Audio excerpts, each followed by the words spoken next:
And I guess that's a good segue into kind of the next stop of your career that I want to ask you about, which is, obviously you were at Jefferies Restructuring for, it sounds like, a little over a year. Then you lateraled over to Morgan Stanley Tech. The same time when I lateraled to Morgan Stanley Tech, actually, I went over from DB Tech and you went over from Jefferies Restructuring. I guess a couple of questions there. One, what motivated the move, right? And like, why did you want to leave or make that switch? And then also, like, how did you come across the opportunity? Like, because I know how I came across it, but I'm curious how you heard about it. And, for those in our audience who maybe are working at a bank right now, but maybe they're considering making a lateral switch, what advice do you have, I guess, for people who are going through that process? Yeah.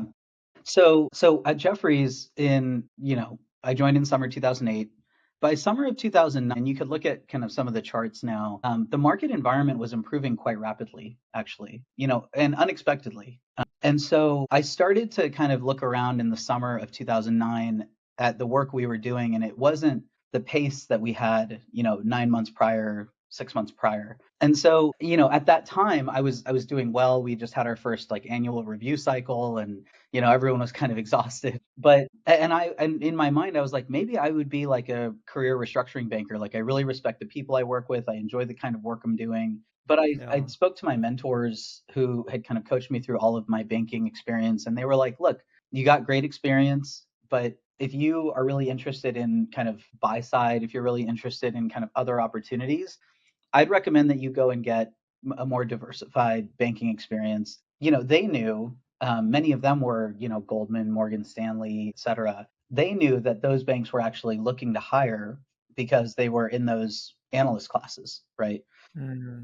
So in the summer of '09, some of those folks had said, hey, why don't you update your resume and I'll pass it along. And what better for a bank to hire than a already trained, kind of person who's proven that they're good at this and can Yeah. now go shift into the work that they need to do. And so I had friends at Morgan Stanley from Berkeley, Adam and Sukin was at Morgan Stanley before he going into private equity. We just had like so many people that we were lucky to know there. And Yeah. so when the opportunity came for them to look for laterals, it was kind of easy. And Adam, as an analyst there at the time, really kind of coached me through it. And Ed was Mm. there.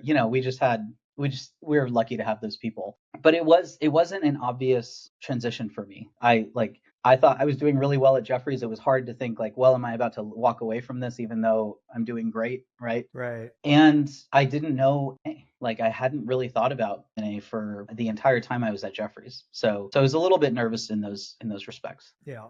Yeah. Because you have to, like, you've built up so much goodwill and kind of just, I don't want to call it like political capital in the office. Like, it was the same thing when I left DB. Like my Yeah. first year, I was out of 5 people, I was the top bucket analyst. And so I was in a good spot. And, to leave and go to MS is like I had to start all over and reestablish myself. And in some ways, that's an opportunity, but there's also, I guess, risks involved. Right. And yeah, I mean, similar to you, like I wasn't even thinking about lateraling at the time, to be honest. But Ed reached out and was just like, "Hey, we have an opening. Are you interested?" And I was like, "Oh, yeah, I am interested." Because obviously, MS Tech is, if we're work. I was already in tech banking, and I know how often we would run up against them, and more often than not, they would win the deal over us. And so I just knew it was going to be like a better experience. But what I always tell people, because I have a lot of students now that try to lateral, and I always go back to that experience, which is, one, I don't think that job was ever posted,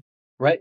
Right. like, because they didn't need to post it. They had, I guess, 2 spots, right? Because it went to the two of us, but they had 2 spots at the time. They don't need hundreds and hundreds of candidates, especially if they know that all the candidates that they're going to be getting are, one, people that are already vetted by their own team members internally already because they know us, and two, they already have experience at other banks. So you just don't need that many candidates. So like they didn't even post it. And so if you don't have a strong network from all of your previous networking efforts, or even just people you're friends with from school, you probably won't even hear about the job. And then the second thing was, like, I don't know how it was for you. For me, from the time Ed reached out, I think I had my first round phone interview with Owen, who was the staffer at Yeah, the that's time, right. either the same day or the next day. Like, as soon as I agreed that I was interested, they talked to us right away. And then immediately at the end of that phone call, I was like, okay, you're coming in this coming weekend Yeah, it was like for a the Sunday, super day. right? The Saturday or Sunday, because they knew we wouldn't be able to get out of office otherwise. And then that was it. Like, the entire process was over in like a week. right? Yeah, you're right. I And so hadn't it's thought like about you that, blink, but you don't know about it, then you miss the opportunity already, yeah, right? I hadn't thought about that, but you're right. I think like updated resume through accepting the offer was like maybe 8 days or maybe nine Yeah. days total. Yeah, yeah, you're right. It happened really fast. I do think, to your point, one of the recommendations is, banking is very intense. You could work a lot, and when you're not working, you don't want to have to think about work. But it is important to network. It's important to keep in touch with people. It's important to be looking around, not looking for jobs or looking to recruit, but just to understand how banking groups are doing, whether they're hiring or not.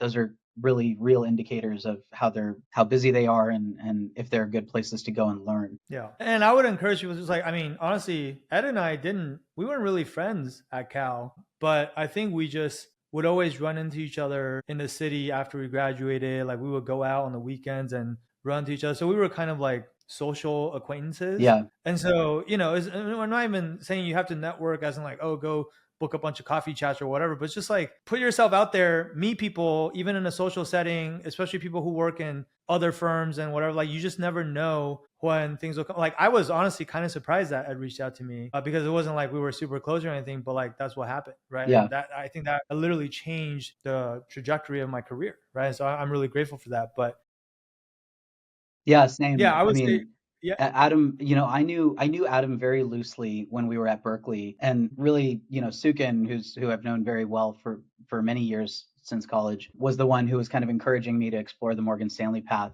And then he kind of reintroduced me to Adam, and then Adam became a huge champion for me, even though he didn't really know me that well.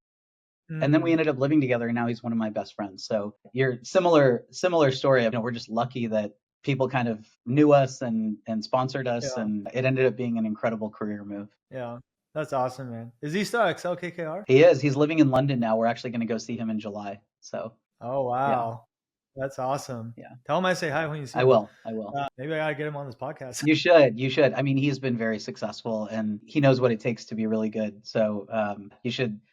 I would encourage you to talk to everyone in our analyst class. It's fun to look back. Again, I haven't kept in It touch with is. them all, but they're all doing so well. Like I Ed know. and Art and Adam, they're all doing great. And so I and know. they all have different stories. Like Jason Lee, he wasn't in our class in Menlo Park, but I caught up with him a few weeks ago, and he's the CFO now.